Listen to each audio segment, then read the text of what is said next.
और अब बात राजस्थान की, जो लगातार सुर्खियों में बना हुआ है।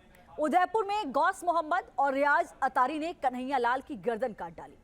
सिर तन से जुदा गैंग के सलमान और गौहर चिश्ती जैसे किरदार खुलेआम देश में शांति और स्थिरता को जुबानी चुनौती देते नजर आए।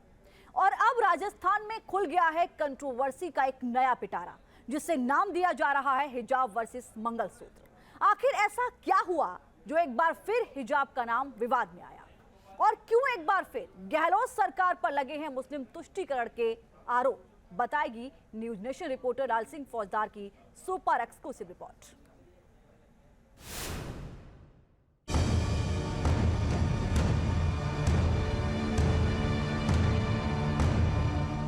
चूड़ी कंगन उतरवाए, मंगलसूत्र भी कबूल नहीं, कमीज की बाह तक काट दी, लेकिन हिजाब पर कोई एक्शन नहीं। यही है वो विवाद जो पैदा हो गया रीट यानी Rajasthan eligibility examination for teacher की परीक्षा के दौरान। आरोप लगाए गए कि एग्जामिनेशन सेंटर पर हिंदू लड़कियों के चूड़े और कंगन अंगूठी तो उतरवाए गए, लेकिन मुस्लिम लड़कियों का हिजाब नहीं उतरवाया गया। इल्जाम संगीन था, सीधे सीधे धर्म के आधार पर भेदभाव का आरोप लगा था। तो न्यूज नेशन की टीम इन आरोपों की तफ्तीश के लिए निकल पड़ी और इस जांच में सामने आया चित्तौड़ में पोस्टेड अधिकारी का एक बयान। परीक्षार्थियों के लिए विशेष रूप से तो यही है कि 1 घंटा पहले उनको परीक्षा सेंटर पर रिपोर्ट करना है। उसके बाद उनको प्रवेश नहीं दिया जाएगा और किसी भी प्रकार की ज्वेलरी नहीं पहनना है और पतले चप्पल का प्रयोग करना है, मोजे नहीं पहनना है, खुला आस्तीन का शर्ट नहीं पहनना है। हिजाब पे कोई प्रतिबंध नहीं है, जो भी हिजाब पहन के आएगा उसको रोकेंगे नहीं, केवल उसकी अच्छी तरीके से जांच की जाएगी कि उसमें कोई डिवाइस तो नहीं लगी है। फ्रिस्किंग जैसे अन्य लोगों की होती है उनकी भी होगी, तो उनको देख के प्रवेश दिया जाएगा। अतिरिक्त जिला कलेक्टर गीतेश मालवीय के इस बयान से कुछ सवाल खड़े होते हैं। पहली बात यह कि परीक्षा में चीटिंग रोकने के मकसद से हिजाब पर कोई निर्देश जारी नहीं किया गया, तो फिर चूड़ा या मंगलसूत्र पहनने से रोकने के निर्देश क्यों जारी किए गए? अगर जांच के बाद हिजाब में कुछ नहीं निकलता तो मुस्लिम लड़कियां हिजाब पहनकर परीक्षा दे पाएंगी, लेकिन अगर जांच के बाद कोई आपत्तिजनक सामान नहीं मिला तो मंगलसूत्र या चूड़ा बिछिया पहनने की इजाजत क्यों नहीं? इस सवाल को लेकर बीजेपी ने गहलोत सरकार पर हल्ला बोला और सत्तारूढ़ कांग्रेस डिफेंसिव मोड में आ गई। आज जो पाप हुआ बड़ा वो ये हुआ है कि पुलिस को कोई हक नहीं था। इतनी बरसात के बीच में बच्चियां रो रही थी, बच्चे रो रहे थे और आप उनको 9-20 पे रोक दिया। क्या नकल रोक रहे हो? 2 मिनट लगती है चेक करके। मैंने एग्जाम नहीं दिए क्या? आपको क्या राइट है? ऐसे पुलिस वालों के खिलाफ कार्रवाई करने की मांग मैं करूंगा मुख्यमंत्री से। ऐसे पुलिस वालों के खिलाफ कार्रवाई होनी चाहिए। परीक्षार्थी की कोई जाति और धर्म नहीं है, परीक्षार्थी परीक्षार्थी है और परीक्षार्थी के वही नियम लागू होने चाहिए जो सबके लिए समान हो। इस तरीके से भेदभाव करना मेरे ख्याल से उचित नहीं है। लेकिन अपने अंतिम पड़ाव के अंदर राज्य सरकार जितना चाहे तुष्टीकरण की राजनीति कर ले, वक्त आने के ऊपर जनता हिसाब जरूर करेगी।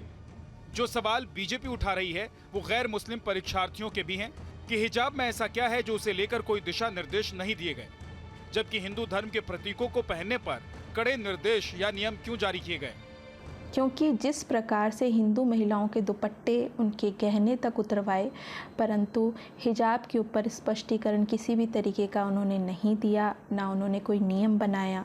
इस तरह का मैं पूछना चाहता हूँ अशोक गहलोत साहब से, इस तरह का सौतेला व्यवहार क्यों किया जा रहा है? आप तो बात करते हैं हिंदुओं की घूंघट प्रथा हटानी चाहिए, लेकिन आप हिजाब में अलाउ कर रहे हैं परीक्षा में, तो एक तरीके से ये बहुसंख्यक हिंदुओं के साथ सौतेला व्यवहार है। अशोक गहलोत जी, ये काफी निंदनीय है। मुस्लिम तुष्टीकरण के आरोपों की वजह सिर्फ रीट परीक्षा ही नहीं, बल्कि कुछ ही दिन पहले हुई नीट परीक्षा भी है। दरअसल नीट परीक्षा के दौरान राजस्थान के कोटा शहर से तस्वीरें सामने आई थी, जब परीक्षा केंद्र के बाहर परीक्षार्थियों का सारा सामान रखवा दिया गया, लेकिन हिजाब पहनी लड़कियों को परीक्षा देने की इजाजत मिल गई। उदयपुर में सिर तन से जुदा के नाम पर जघन्य हत्याकांड ने पहले ही गहलोत सरकार की छवि को चोट पहुंचाई थी, और अब हिजाब की इजाजत ने एक बार फिर विपक्षी बीजेपी को राजनीतिक वॉर को धार देने का मौका दे दिया है। कि ये पहला मौका नहीं है जब गहलोत ने मुस्लिम प्रेम दिखाया हो। उससे पहले ईद पर समुदाय विशेष को 24 घंटे बिजली देने के आदेश जारी किए गए, तो वहीं रामनवमी पर धारा 144 लगा दी गई। यानी कि रीट परीक्षा को लेकर एक बार फिर गहलोत भाजपा के निशाने पर है। वीडियो जर्नलिस्ट राजू चौधरी के साथ लाल सिंह फौजदार, न्यूज नेशन, जयपुर। ये पहली बार नहीं है जब गहलोत सरकार के ऊपर मुस्लिम तुष्टीकरण के आरोप लगे हों। इससे पहले भी कुछ ऐसे मौके सामने आ चुके हैं जब विपक्ष ने आरोप लगाए कि गहलोत सरकार मुसलमानों पर ज्यादा ही मेहरबान है। आखिर वो मौके कब कब थे, क्या क्या मुद्दे थे, वो आपको समझाते हैं। 19 अप्रैल 2022 को गहलोत सरकार ने सभी जिला कलेक्टर्स को निर्देश जारी किया कि मुख्यमंत्री की इफ्तार पार्टी का न्योता अफसर गांव-गांव तक मुस्लिम नेताओं तक पहुंचाएं।